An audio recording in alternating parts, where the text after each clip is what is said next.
श्री राम जय जय राम। श्री वृंदावन बिहारी लाल की जय। श्री सीतारामचंद्र भगवान की जय। भोजन शुद्धि के प्रकरण के विषय में हमने कल निवेदन किया था और कहा था कि हम लोग भगवान की आड़ लेकर के, प्रसाद की आड़ लेकर के ऐसे पदार्थों को अपना भोज्य न बनाएं जिससे हमारी आंतरिक चित्त की अशुद्धि हो और उस अशुद्धि से हमारा पतन हो। भोजन की शुद्धि में कई प्रकार की शुद्धि का विचार हम लोगों को करना चाहिए, करना पड़ेगा। आज जिस प्रकार से भयंकर वातावरण बन रहा है, भयंकर अत्याचार, अनाचार, दुराचार, कदाचार हो रहा है, उसके मूल में कहीं न कहीं मन की अशुद्धि है, चित्त की अशुद्धि उसका मूल कारण है। और उस चित्त की अशुद्धि को, उस मन की अशुद्धि को जब तक शुद्धि के रूप में परिवर्तित नहीं किया जाएगा, तब तक इन अनाचार, कदाचार, दुराचार, अत्याचारों पर रोक पाना संभव नहीं है, इनको रोकना संभव नहीं है। तो अब मन को शुद्ध कैसे किया जाए? तो उसके लिए हमें मन के लिए शुद्ध आहार के सूक्ष्म तत्व से जिस मन की रचना होती है, उस आहार को हमें शुद्ध करना पड़ेगा। तो जो होटल में खा रहे हैं, रेस्टोरेंट में खा रहे हैं, उनके लिए तो ये सब वस्तुएं आकाश के फूल के समान दुर्लभ हैं, प्राप्त नहीं होने वाली हैं। पर जो सनातन धर्म का पालन करना चाहते हैं, जो वैष्णव अपने आप को मानते हैं, जो अपने आप को सनातन हिंदू मानते हैं, सनातनी मानते हैं, उनको ज़रूर इन बातों पर ध्यान देना चाहिए। सबसे पहले प्रकार की जो शुद्धि है वो है अर्थ शुद्धि। भोजन में अर्थ शुद्धि का बहुत विचार करना चाहिए। बेईमानी से जो धन आया है, दूसरों को धोखा दे करके जो धन आया है, किसी की हिंसा अथवा किसी को पीड़ा पहुंचा करके जो धन आया है, चोरी करके जो धन आया है, घूस ले करके जो धन आया है, अन्यायपूर्वक जो धन आया है, उससे यदि बनाया गया भोजन होगा तो वो आपके मन को निश्चित और निश्चित दूषित कर देगा। मनुस्मृति में मनु जी महाराज कह रहे हैं कि सभी प्रकार की शुद्धियों में सबसे प्रधान और मुख्य शुद्धि अर्थ शुद्धि है। क्योंकि आप कोई भी व्यवस्था बनाओगे, वह व्यवस्था बिना अर्थ के नहीं बनेगी। कोई भी व्यवस्था बना लीजिए आप, प्रत्येक व्यवस्था में अर्थापत्ति, अर्थ की आवश्यकता है। इसलिए सर्वेषामेव शौचानाम अर्थ शौचम परम स्मृतम।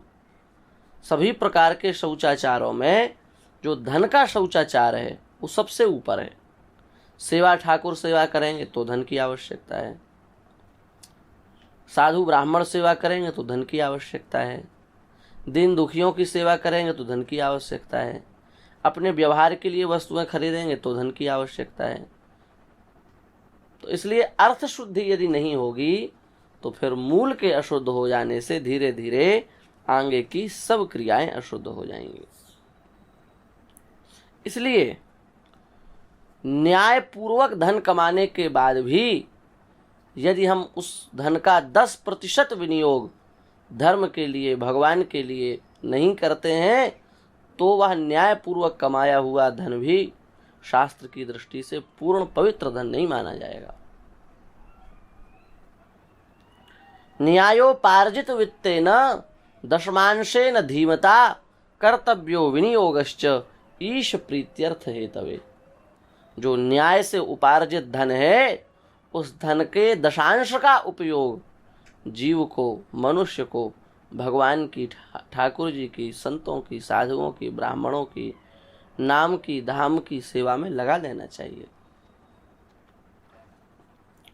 तो इस प्रकार यदि इस प्रकार से करेंगे व्यवहार, तो हमारा जो न्यायपूर्वक कमाया गया धन है उस धन को शुद्ध माना जाएगा, और उस धन से निर्मित जो भोजन है, वो जो प्रसाद है, वह भी मन को पवित्र करने वाला हो जाएगा, मन को अपवित्र करने वाला नहीं होगा।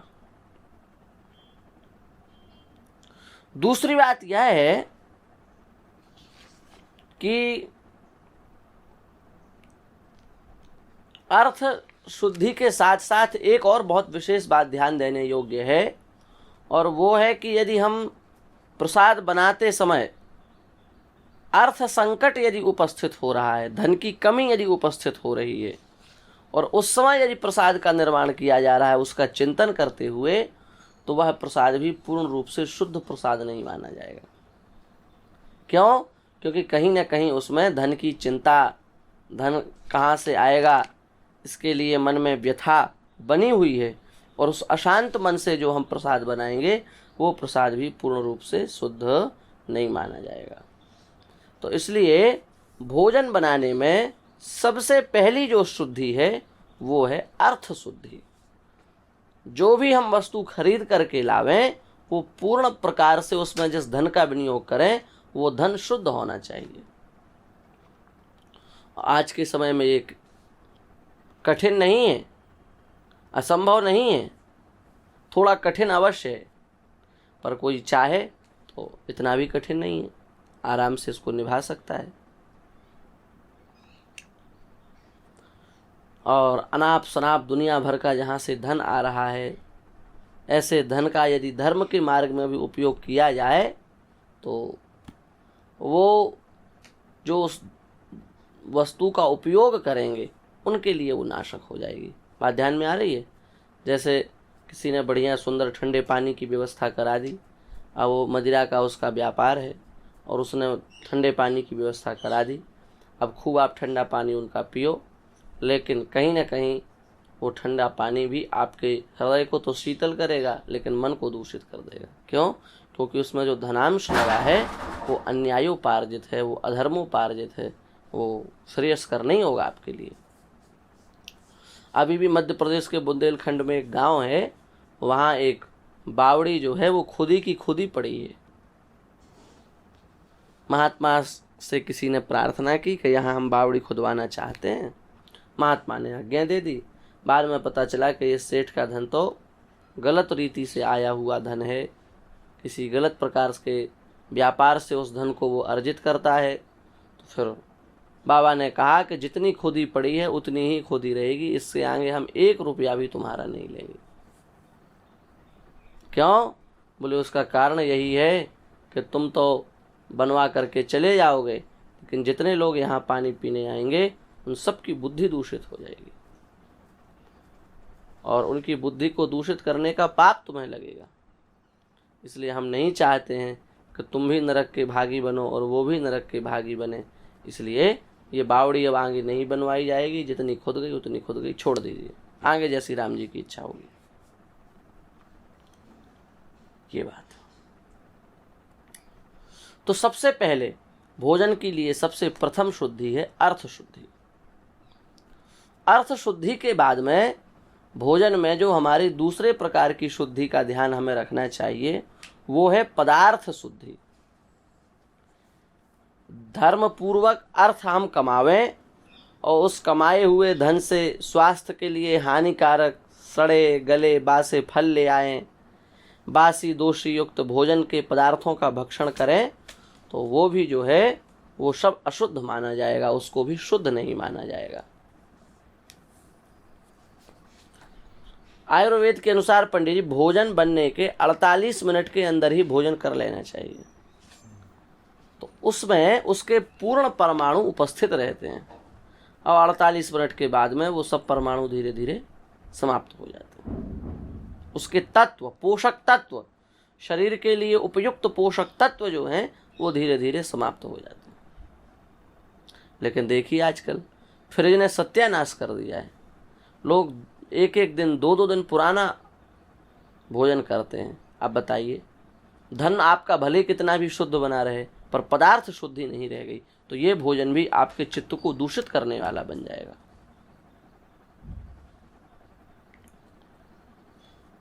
इतना ही नहीं, जिन पदार्थों की शास्त्रों में निंदा की गई है, उपेक्षा की गई है, जिन पदार्थों का शास्त्रों में, जिन पदार्थों को अखाद्य में रखा गया है, उनको खाने से भी जो मन है हमारा, जो चित्त है हमारा, वो दूषित हो जाएगा। जैसे प्याज है, जैसे लहसुन है, जैसे गाजर है, जैसे अन्य वस्तुएं हैं, और भी कई वस्तुएं हैं। ये वस्तुएं यदि हम अपने रसोई के उपयोग में लेते हैं, इनका भक्षण करते हैं, तो इससे भी कहीं ना कहीं हमारा मन जो है वो दूषित हो जाएगा, चित्त पवित्र नहीं रह सकता। आप कहेंगे कि आपके ही धर्म ग्रंथों में 2 प्रकार की बातें हैं। आयुर्वेद तो प्याज लहसुन को बहुत अच्छा मानता है, कई फायदे हैं प्याज के, लहसुन के कई फायदे हैं, और आप कह रहे हैं कि शास्त्र में निषिद्ध है, तो क्या माने? देखिए, आयुर्वेद में भले ही प्याज लहसुन के गुणों का वर्णन किया गया है, लेकिन धर्मशास्त्रों में उसका निषेध इसलिए किया गया क्योंकि प्याज लहसुन जो है वो राजसी और तामसी वृत्तियां उत्पन्न करके मन को कहीं ना कहीं दूषित कर देते हैं। सर्वोत्कृष्ट अवस्था है कि त्रिगुणातीत हो जाए, और थोड़ी नीचे की अवस्था है कि सतोगुण की परिधि में बना रहे, और थोड़ी नीचे की अवस्था है कि रजोगुण में बना रहे, और सबसे निकृष्ट अवस्था है तमोगुणी हो जाना। अब देखिए, ये प्याज लहसुन जो है वो चित्त की वृत्ति में रजोगुण और तमोगुण को खूब भर देते हैं, इसलिए हमारे धर्मशास्त्रों में इसका निषेध है, इसकी निंदा है। देखो, बहुत ध्यान से समझिए, आयुर्वेद शास्त्र जो है वो शरीर के स्वस्थता पर विशेष ध्यान देता है, और जो धर्म शास्त्र हैं वो चित्त की स्वस्थता पर विशेष ध्यान देते हैं। जो आयुर्वेद है वो शरीर की स्वास्थ्य पर ध्यान देता है कि आपके शरीर का स्वास्थ्य कैसे में सही रहेगा, लेकिन भैया जो धर्मशास्त्र है वो मन के स्वास्थ्य पर विशेष ध्यान देता है कि आपका मन कैसे पवित्र रहेगा। और भगवत प्राप्ति के लिए, तत्व प्राप्ति के लिए, आप सब वैष्णव हैं, जानते हैं कि मन की शुद्धि ही सबसे आवश्यक है। शरीर का स्वास्थ्य तो प्याज लहसुन जो तत्व देते हैं वो तत्व कहीं और से प्राप्त भी हो सकते हैं, पर प्याज लहसुन के सेवन से जो रजोगुण और तमोगुण आपके अंदर आएगा वो मिटाना बड़ा दुष्कर कार्य हो जाएगा। इसलिए धर्मशास्त्रों ने शरीर स्वास्थ्यता प्रदायक पदार्थों का मन स्वास्थ्यता नाशक होने पर निषेध कर दिया गया है। समझे? शरीर के लिए तो स्वास्थ्य दे रहे हैं, पर मन के लिए कहीं ना कहीं अस्वस्थ कर रहे हैं, तो धर्मशास्त्रों ने उसका निषेध कर दिया। बोले नहीं, भले ही शरीर के लिए स्वास्थ्य दे रहे हैं, पर मन दूषित हो जाने से पूरा जीवन अव्यवस्थित हो जाएगा, इसलिए इसका निषेध कर दिया गया। तो पारलौकिक दृष्टि से मन को मजबूत बनाने के लिए प्याज लहसुन आदि ना खाने की बात शास्त्रों में कही गई है। और पारलौकिक दृष्टि से हम क्यों कहें, लौकिक दृष्टि से भी देखिए, आप कितने भी स्वस्थ बने रहें, पर आपका मन अस्वस्थ है तो आप स्वस्थ मानेंगे अपने आप को? आप शरीर से पुष्ट हैं, तंदुरुस्त हैं, खूब आप में रक्त है, खूब आप में बल है, खूब आप में तेज सब है, मन आपका टेंशन में रहता है, मन आपका डिप्रेशन का शिकार है, मन आपका चिंताओं से घिरा रहता है, तो आप बताइए, आप अपने को कहेंगे कि हम स्वस्थ हैं?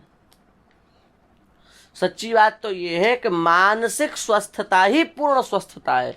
व्यक्ति मन से स्वस्थ हो जाएगा ना, तो शरीर से अपने आप स्वस्थ हो जाएगा, भोजन भी उसको लगेगा, पानी भी उसको लगेगी, और मन से जो परम संतोषी परम प्रसन्न रहता है, पंडित जी, उसको तो हवा भी लगती है, हवा भी उसको मोटा बनाती है। और जो मानसिक डिप्रेशन का शिकार है वो तनतना रहेगा बेचारा।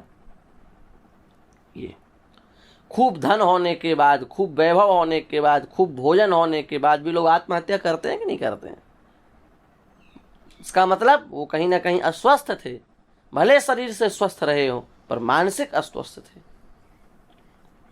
इसलिए शारीरिक स्वस्थता के साथ साथ में मानसिक स्वस्थता का भी हमको विचार करना चाहिए। और इसी बात को आप इन घटनाओं से समझ सकते हैं कि आज की घट रही जो घटनाएं हैं वो इसका प्रमाण है कि हम कहीं ना कहीं मानसिक अस्वस्थ हो रहे हैं, इसलिए ये सब घटनाएं बहुत तेजी से बढ़ रही हैं।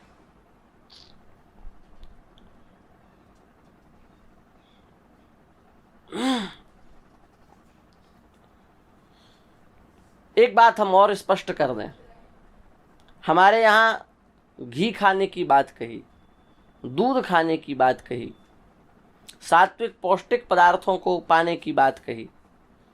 इन पदार्थों से हमारे शरीर में पोषक तत्व बनते हैं। स्त्री शरीर होगा यदि तो उसके पोषक तत्व बनेंगे, और पुरुष शरीर होगा तो पुरुष शरीर से संबंधित पोषक तत्वों की रचना होगी। लेकिन ये जो तत्व बनाते हैं पुरुष शरीर से संबंधित अथवा स्त्री शरीर से संबंधित तत्वों की रचना तो ये करते हैं, पर काम की उत्तेजना इनमें नहीं होती है। और इसके ठीक विपरीत मांस हो गया, अंडा हो गए, लोग खाते हैं ना पौष्टिक होने के लिए, स्वस्थ होने के लिए। तो ये कहीं ना कहीं स्वास्थ्य तो चलो जितने अंश में जो कुछ देते हो भगवान जाने, पर सच्ची बात ये है कि ये काम की उत्तेजना को बहुत ऊंचा कर देते हैं। और उससे पुरुष और स्त्री शरीर जब गृहस्थाश्रम में जाते हैं तो दोनों में भयंकर काम उत्तेजना होने के कारण बहुत कम समय में ही शरीर अस्वस्थता का अनुभव करने लगता है। और नहीं यदि लंबे समय तक गृहस्थाश्रम में गए तो व्यभिचार प्रवृत्ति को बढ़ावा मिल जाता है। दोनों में हानि है। यदि उधर जाएंगे तो अपने अपने स्वास्थ्य को बिगाड़ेंगे, और यदि नहीं जाएंगे तो समाज में व्यभिचार प्रवृत्तियां तो बढ़ा ही रहे हैं। इसलिए क्या खाएं क्या ना खाएं, इसमें सबसे मुख्य बिंदु आप बस यही ध्यान रखें कि जिस वस्तु को खाने से शारीरिक और मानसिक दोनों प्रकार का स्वास्थ्य संपन्न हो, वही वस्तु हमें भक्षण में लेनी है। और यदि शारीरिक स्वास्थ्य हो रहा है, मानसिक नहीं हो रहा है, तो वो वस्तु हमें नहीं खाना चाहिए। वो कहीं ना कहीं हमारे लिए बड़ी घातक हो सकती है। इसलिए हमारे यहाँ मनु महाराज ने कह दिया, लशुनम गृंजनम चैव पलांडुम कवकानि च अभक्ष्याणि दुजाति नाम अवेद्य प्रभवाणि च। ये इसलिए प्याज, गाजर, छत्राक ये सब जो है इनको नहीं खाना चाहिए। इनमें इस प्रकार के दोष हैं। अब इसमें कितनी बातें रख लो सब कम है। रासायनिक वस्तुओं के उपयोग से आज जो खेती की जा रही है वो भी कहीं ना कहीं इसमें दूषित देगी कि नहीं देगी। पदार्थ शुद्धि रह जाएगी, वो अन्न जो हो रहा है उसमें पहले ही उसको दूषित कर दिया गया है। ये बात है। पहले कीड़ा नहीं पड़ते थे फसल में, अब तो महाराज वो जो आधुनिक औषधियां हैं उनका सिंचन न करो तो बहुत जल्दी कीड़े पड़ जाते हैं। ये सब हो गया है। धीरे धीरे जो विदेश हैं, दूसरे देश हैं पाश्चात्य, वो रासायनिक खादों पर प्रतिबंध लगा रहे हैं, क्योंकि उसका जो साइड इफेक्ट है, उससे जो शरीर पर बुरा असर पड़ रहा है, वो उनकी समझ में आने लगा। बढ़िया सुंदर भारतीय वेद लक्षणा देसी गाय, वृषभ जब तक नहीं होंगे, उनके द्वारा उनके गव्य पदार्थों से जब तक खेती नहीं होगी, तब तक पूर्ण रूप से पदार्थ शुद्धि हो ही नहीं सकती। पदार्थ शुद्धि का मूल उपाय वहाँ से प्रारंभ होगा। और गाय, गोबर, गोमूत्र के लिए गाय चाहिए। और गाय जिस प्रकार से आज इस देश में कट रही है वो तो सब आपके सामने है। हम लोग रात में सोते हैं, सुबह सो करके उठते हैं, इतने के बीच में हजारों की संख्या में 10, 20, 50 हजार गाय तक समाप्त कर दी जाती है। इतनी तेजी से गायों को काटा जा रहा है। तो इस पर हम ध्यान दें तो बहुत अच्छा रहेगा। कई प्रकार की शुद्धियां हैं। आज हमने 2 प्रकार की शुद्धियों पर विचार किया, एक तो पदार्थ शुद्धि और दूसरा अर्थ शुद्धि। अर्थ शुद्धि और पदार्थ शुद्धि, इन 2 प्रकार की शुद्धियों की भोजन में परमावश्यकता है। अब जो अन्य शुद्धियां हैं उन पर हम कल की चर्चा में विचार करेंगे। श्री सीतारामचंद्र भगवान की जय।